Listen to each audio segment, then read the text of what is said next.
marka labaad waxaan mahadnaqayaa wasaaradda waxbarashada iyo waaxyaheeda iyo akaademiyada cusub ee maanta aan muddo furayo ee soo qabanqaabisay xafladani oo isku jirta laba jeedo. ujeedada koowaad ee maanta 12 bisha labaad sanadka 2017 oo soo sheegay maalintii Afrika adduunka kow idhow Afrika adduunka ka mid nahay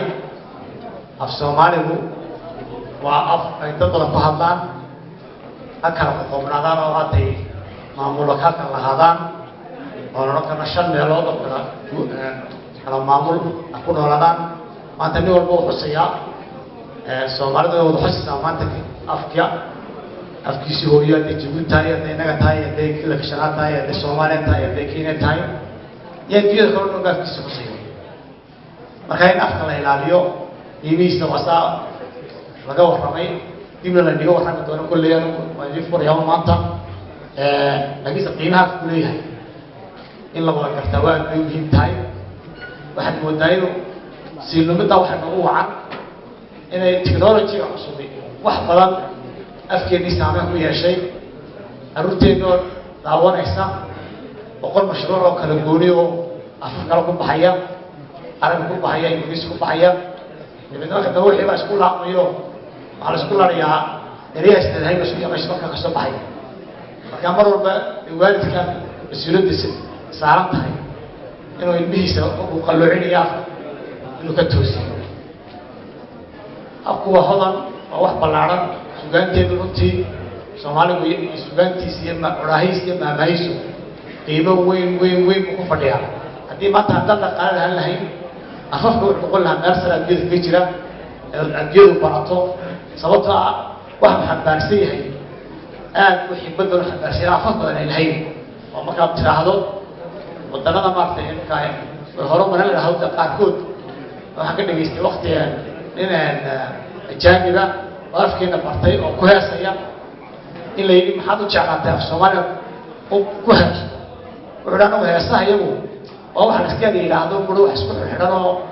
ku fadhiya dabeecadda iyo tilmaanta qofku wuxuu dareenkiisa gudbinayo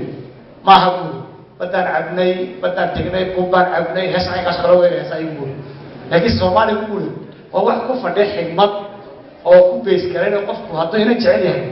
dareenkiisa ku bees gareeyay jacaylku qabina taas guud wax jira ayuu ku bees gareeyo wuxuu soo qaatay guud wuxuu moogtahay ugaasooy geelo ugaasino ku ayda miranayo ebeelkiisa dhaxyaadu aarabiisu ayo isagu ma kala aamuso isku olaado dareenkiisi wada muddo Soomaaliya wuxuu soo qaatay buu sida neefkaasi ugu ololaya hooyadii inuu ina tahay dareenka marka afkeen hada kaas sida uu mahano ama aan waxu niraahna hatta ugu dhaqmaynaa bulshada lama arkeen laakiin sababta bulshadu u leedahay marka deenta waxa yani si waxyaabo loo dhaqaa hatta sidaan u maahmaano aan ugu dhaqmayno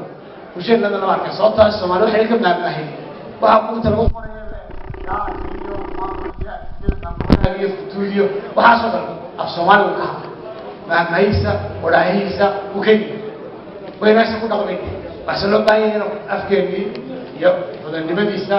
iyo xadmadiisa inuu ku dhaqano afka ilaaliyo kelmad kaliya aynu intaas macno naqana wala uno aado aboowe oo da Soomaaliya diyaantu ka xigay dhalinyarada masaxaliga hadii la qora kelmadda aado hadda la yaabto ama hoon la yaabto allayaa walaalo beelada أبوه بلد تاني. رجعوا وبرد أقول لك فندق تعالي بتجوه كل يوم تيجي تيجي ترايو الصومالي تيجي سيا تيجي بسرعة صومالي بتجوني أنا كلام بدا ويجب بقدا كسوة الصومالي قوي نريه حق سنة رانو وما أنت أنا ليش حسوسين تبغى كم يدعي تيجي ده وقت استلم مالي بلوس سنين ما أنت بلوس كذا ليش حسوسين ولا قرار بحث حسوسين لسه كذا ليش حسوسين لسه يوم إيمه في كل واحد شو كذا طلبات كاتبينها كنت بقالي وسعرت برشلة أردتي والله ما بحنا وعمال مرة البدء ألقى علمي قال لك هذه أتعرف كنيستي سنقطة يهدى عندنا كلام نقطة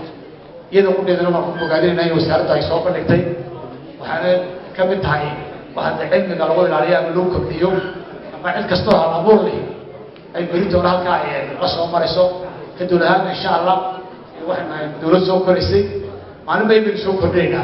ما كان شان وتحوجين كان قالوا إن شاء الله سنة أساس هذا إن أودي راتو ونقطة هاي جددي الله أساسك مارته بوليسا تام ولا قاعدة في دولة هذا هذا دوام مسنتين شركوا هنا هاوس ولا شركوا اللي فريها وعروض بدل له وما تعلم ما يتعلم وحن يبدأ ترتيب دكتور تاجي وحكي تيجي تجيان علماء وين يأكل جوتي بعض هاوس يجلس شرحه يوجد ده أفكار بيبي سيئو يأكل تبدأ قيمة الله آلية المسنسة